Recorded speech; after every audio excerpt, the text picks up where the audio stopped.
hardcore porn use is viewed as deviant in society, and it's viewed as deviant by ourselves as well.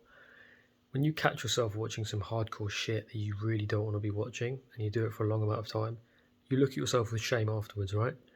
Now, this feeling of shame can be relieved by the concept of addiction. Why? Because addiction happens to you, you're not the one doing it, you're the victim, right? So, Mia Khalifa, we all know Mia Khalifa, right, boys, let's not lie here. What she did is she engaged in vile sexual acts whilst wearing the Muslim hijab, right? This is absolutely unacceptable, of course, and now she's online. I'm looking at videos right now, not fucking porn videos, I'm done with that shit. YouTube videos of her basically saying, oh, it's not my fault, the porn industry is insidious, da da da da da. And that is true, the porn industry is insidious and does manipulate people.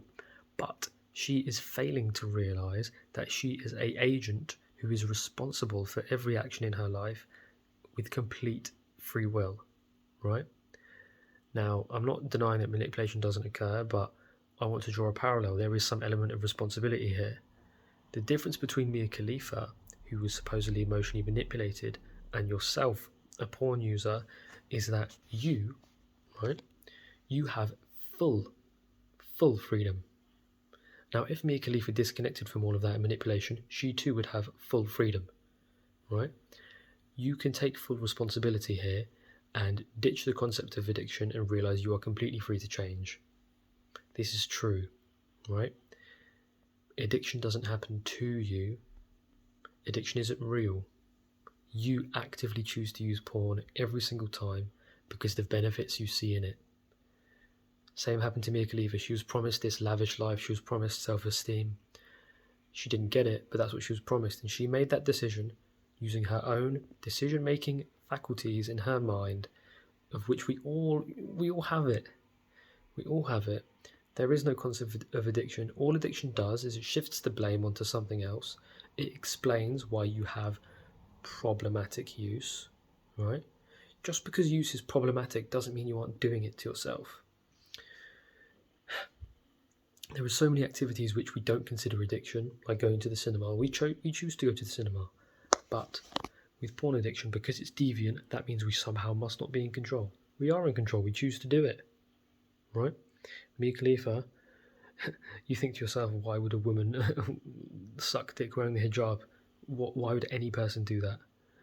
She did it. She viewed it to be a good idea at the time. There are so many things that we view to be good ideas at the time, which just aren't. The concept of addiction muddies the bloody water. It muddies everything, because now you're shifting everything instead of you choosing to do the darn thing, which, yeah, it's deviant, yeah, but you still want to do it. Like, just because it's deviant in the eyes of society and in the eyes of yourself doesn't mean you don't want to do it. That doesn't mean it's addiction. Just because you spend all your money gambling away doesn't mean that doesn't mean that just a gambling thing has gripped you, even though it might feel like that. And this brings me on to point number 2. As soon as you shift the blame away from yourself and onto addiction, with the shame that you kind of pass the buck on, you pay a price, namely that you give away your own fucking autonomy as well. Because as soon as you start believing in addiction, you are now an addict. This is a fish in water scenario. A fish in water basically means that when a fish is in water, it doesn't know it's in water. It believes that everything is the world. It doesn't know that there's a whole different world on land.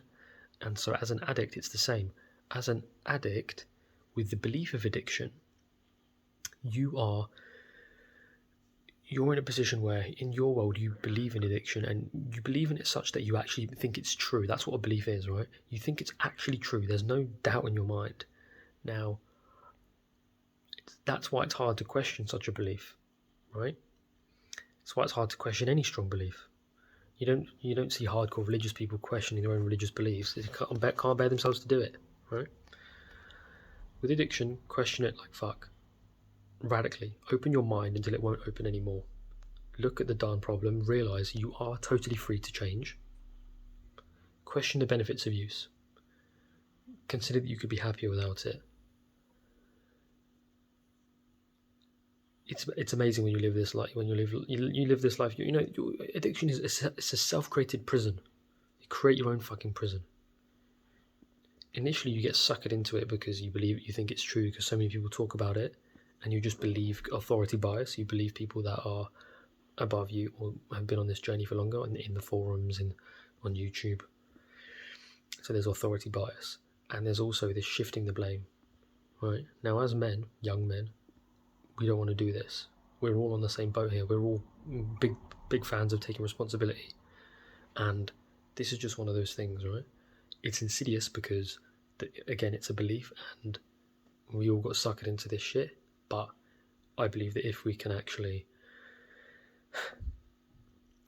expel addiction, throw it out the fucking window, and then tell other people to do the same, we can create a counter force. We can create a force where instead of people getting suckered into addiction, we're opening people's eyes to how they're not addicted, and they don't have to believe us on faith. No one should believe me on faith. People should test for themselves, experience and realize for themselves through their own eyes, through their own solid real world experience, that it's true, right? Being a preacher and all that shit is fucking gay. That's all, no one believes a preacher, no one listens to a preacher. People believe their own eyes, people believe what's going on in their own world. And once you realise and feel that you ain't addicted, then you ain't. That's it.